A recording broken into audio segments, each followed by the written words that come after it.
पांजो रस्तो मटाए छॾ त दीनू हितां न गुज़रे। तो वारो भोतार हिन धरती मां जो बि बाली वारस आहे छा?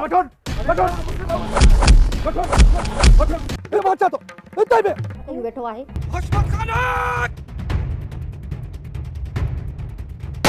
अस्सलाम वालेकुम दोस्तों, ज़बरदस्त अपडेट ॾींदा हलूं जाकी ड्रामे जी। छा नेक्स्ट एपिसोड में हशमत खान के वाकई मजू मारे छॾींदो?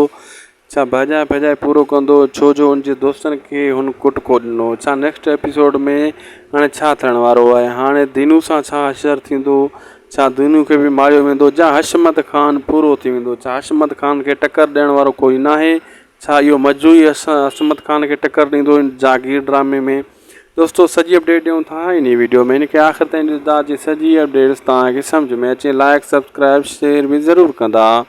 दोस्तों मां तव्हांखे ॿुधाईंदो हलां त अचण वारी एपिसोड में जॾहिं मजू जे दोस्तनि खे कुटको ईंदो आहे ऐं हशमत खान पाण इहो सटको ॾियारींदो आहे छाजे करे पाणी खां उनजी दुश्मनी उथी ऐं वरी पुलिस में बदिराई ऐं हू वरी छुटी आया। अहिड़े हिसाब सां जॾहिं हू फ़ोन कंदा मजू खे त मधु पिस्टल खणी उतां निकिरंदो ऐं हशमत खान ॾिसी भॼी वेंदो रड़ ॿुधी करे ऐं पोयां फायरिंग कंदो मजू, लेकिन हशमत खान भॼण में कामयाबु थी वेंदो ऐं मजू पंहिंजो दाबो जे मथां विहाए छॾींदो।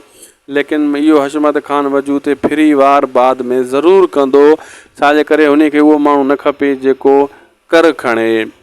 ऐं दीनू खे बि धमकाईंदो आहे उनजा माण्हू हशमत खान जा, लेकिन दीनू नथो मुड़े तालीम जे चकर में ऐं हू तालीम ॾियारणु चाहे थो हितां जे ग़रीबनि खे।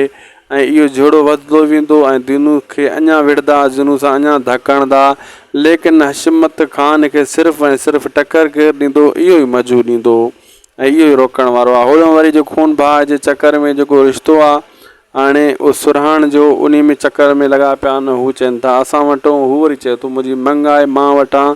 इहो वधंदो वेंदो किसो आहिस्ता आहिस्ता, इहो फॾो बि पवंदो, लेकिन ड्रामो ज़बरदस्त आहे। दोस्तों मां अॻे तव्हांखे अपडेट यको ॾींदो आयो हुउसि जॾहिं हलियो ई न हुयो, मां तव्हांखे चयो इहो तालीम ते ड्रामो आहे सॼो।